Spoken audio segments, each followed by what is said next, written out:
দিয়েছি তো রক্ত, পোষ্য কোটা নিপাত যাক, মেধাবীরা সামনে মেধা, কোটা না মেধা, কান্না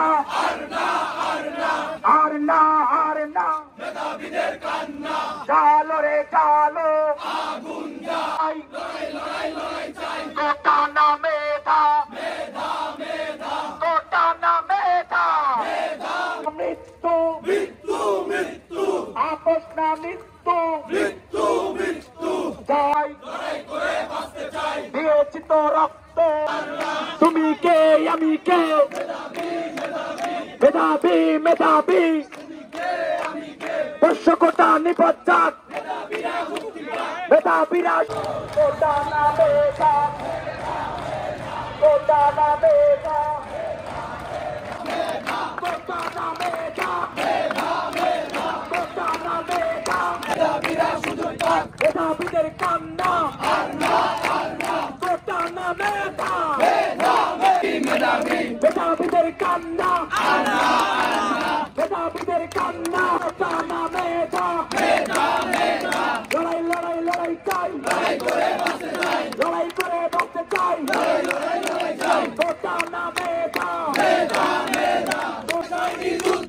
আলী রেহান মুগ্ধ, সাকিব আজম মুগ্ধ, সকল জায়গা থেকে সকল কোটার যৌক্তিক সংস্কার করতে হবে।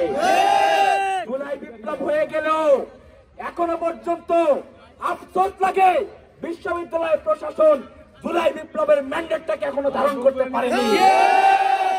আমাদের এখনো পর্যন্ত কেন এই অযৌক্তিক কোটার বিরুদ্ধে আমাদের আন্দোলনের মাঠে আসতে হবে, এটা এই বিশ্ববিদ্যালয় প্রশাসনের জন্য ন্যাক্কারজনক বলে আমি মনে করি।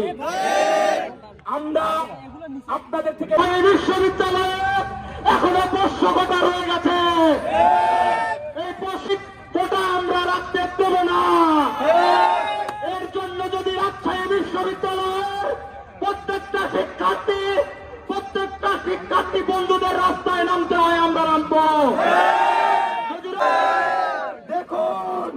আপনারা দেখুন রাজশাহী বিশ্ববিদ্যালয়ের জেলগুলোতে বসে তারা সবিরোধী বক্তব্য দিচ্ছে, যারা কিছুদিন আগেও আমাদের সাথে একত্রতা প্রকাশ করেছে, কোটা বাতিল চায়, কোটা সংস্কার চায়, তারাই আজকে বক্তব্য দিচ্ছে কোটা কোন পোষ্য কোটা একটা সুবিধাজনক জায়গায় রাখতে হবে তাদের কথা মতো।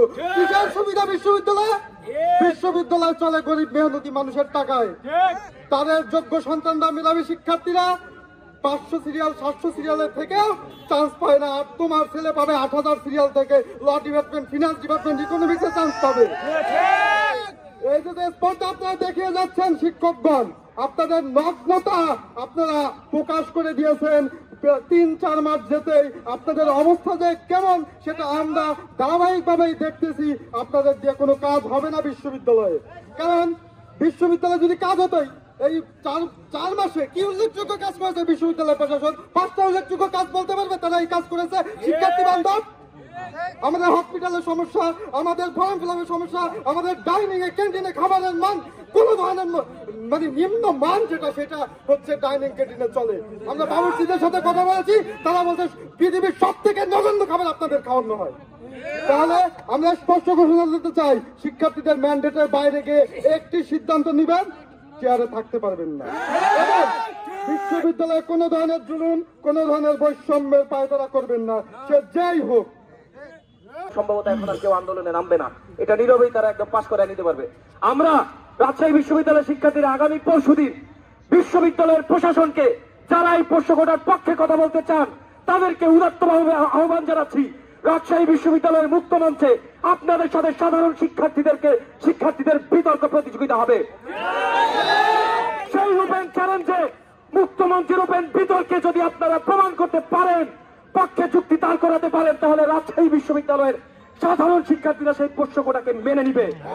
সেই বিশ্ববিদ্যালয়ের শিক্ষক, কর্মকর্তা, কর্মচারীদের জন্য সুখবর, যারা পোষ্য কোটার মতো বাবার কোটাকে একটি যৌক্তিক কোটার ব্যানারে আনতে চান, তারা রাজশাহী বিশ্ববিদ্যালয়ের সাধারণ শিক্ষার্থীদের সাথে ওপেন ডিবেটে অংশগ্রহণ করে জিতে নিন পোষ্য কোটার মতো আকর্ষণীয় পুরস্কার।